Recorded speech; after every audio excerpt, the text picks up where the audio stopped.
And I'm joined now by the Jamaican Prime Minister Andrew Holness, who joins us live from Kingston. Prime Minister, thanks so much for your patience and for talking to us at what is probably a very busy time for you right now. Can you just tell us how prepared the island is and what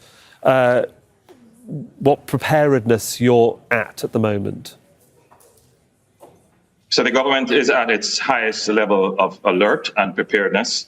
All our entities that are responsible for disaster and emergency response are mobilized. We have 900 shelters right across the island. I would say that about 90% of them are mobilized and ready. So from a government perspective, the government is ready. The government also engaged in an intensive informationalization campaign with our citizens for the last 3 or 4 days. So from a household level, the Jamaican households have information about how to protect themselves, how to protect their property, and how to respond after the hurricane has passed. My own assessment is that every Jamaican is taking the necessary steps to protect themselves and their property and to be able to recover quickly after the hurricane. So I think the island is prepared. We are informed. Right now, we have started to experience hurricane conditions, but not yet severe. So we are still some way out, maybe 3 or 4 hours out from actually experiencing severe hurricane conditions. We are expecting that by virtue of the category of this hurricane, which is projected now to be at Category 4, and when it reaches Jamaica, it could potentially downgrade to Category 3, still a dangerous hurricane, which would cause storm surges, heavy rain, potential destruction to coastal infrastructure and residential and commercial properties. And in the interior, we may very well experience landslides. But we do have plans for that, and we are prepared. So, Prime Minister, I don't mean to interrupt, but in terms of that preparedness, there will be a different policy for those that are living in urban areas to those that are living on the coastline. How are you advising people who are living on the coastline that would have to move, perhaps, would you say, to the interior? And what sort of numbers are we talking about? Well, we have identified all our low-lying areas, and that is essentially on the southeastern coast of Jamaica, where we would have potential significant damage. There are shelters in proximity to these areas at higher ground, and we have implemented under our Disaster Risk Management Act an evacuation order. Once we have made the assessment, and we have made some assessments, then we will enforce those orders and assist residents in relocating. But outside of that, for the last 3 or 4 days, we have been imploring residents, and some have responded and have moved voluntarily. Prime Minister, Jamaica is no stranger to hurricanes of various levels historically. What lessons have been learnt in the past that have actually got you to a state now, in the here and present, to be able for you to protect and reassure the public across Jamaica that you actually are in control of the situation, no matter what happens? Well, several things have occurred. Hurricane Gilbert, which happened in the 1980s, had a signal impact on Jamaica's construction sector. So most people who are building in Jamaica actually overbuild in terms of their roofing and their structures. So we have seen a kind of shift away from zinc sheeting as a preferred roofing material to more concrete roofing.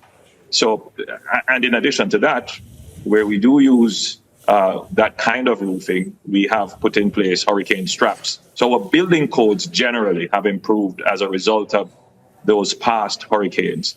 So we do take some comfort that because our building codes have improved and the general culture of building in Jamaica has improved over the last 20 to 30 years, we would have, by virtue of that, mitigated the potential effect of the hurricane.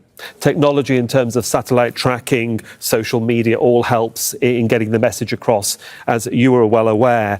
How do you coordinate your efforts in terms of the day after, the recovery? Because obviously there will be damage. You don't know what that damage will be. We tend to think we're looking at, areas of clean water, medical supplies. Are your neighbouring countries, your neighbours, are they prepared to help you in the aftermath of what might happen? Well, we've had our neighboring countries reaching out to us. We do have a CARICOM community here, and it is a really closely knit community. And I'm certain that should Jamaica require the help, we would have the support of the CARICOM community and the wider Caribbean region, and indeed from our partners in the United States and in Europe. So we're confident that the global community will support Jamaica in the event that we need assistance. But you asked earlier, what are some of the lessons we learned from disasters? Yes, the impacts of the natural disasters are usually well known as it relates to the damage to physical infrastructure, water and roads and housing. But not much is said about the fiscal impact on small island states from these recurring natural disasters, which really disrupts the growth and economic potential of small island developing states like Jamaica. So Jamaica has been, for the last 4 or 5 years, mainstreaming climate resilience in our economic policies. And so we have built up some buffers. You're never perfectly prepared financially for these kinds of disasters, but we have improved our fiscal management to account for and mainstream in all our planning, our fiscal, our national security and our infrastructure development, this whole business of resilience and accounting for climate change. Well, we know you have a...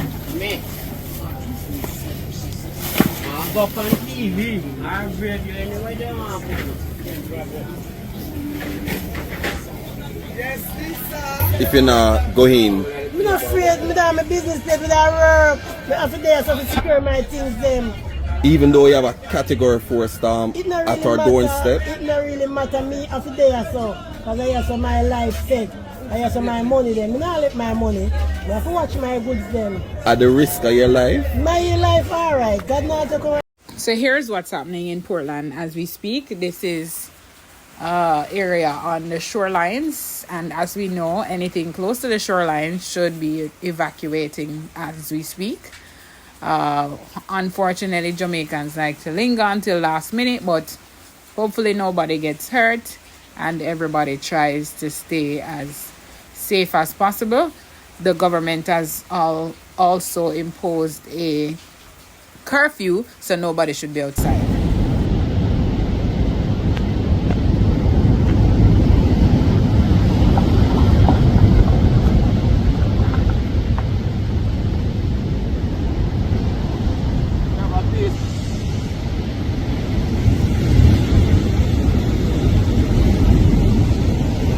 Yeah.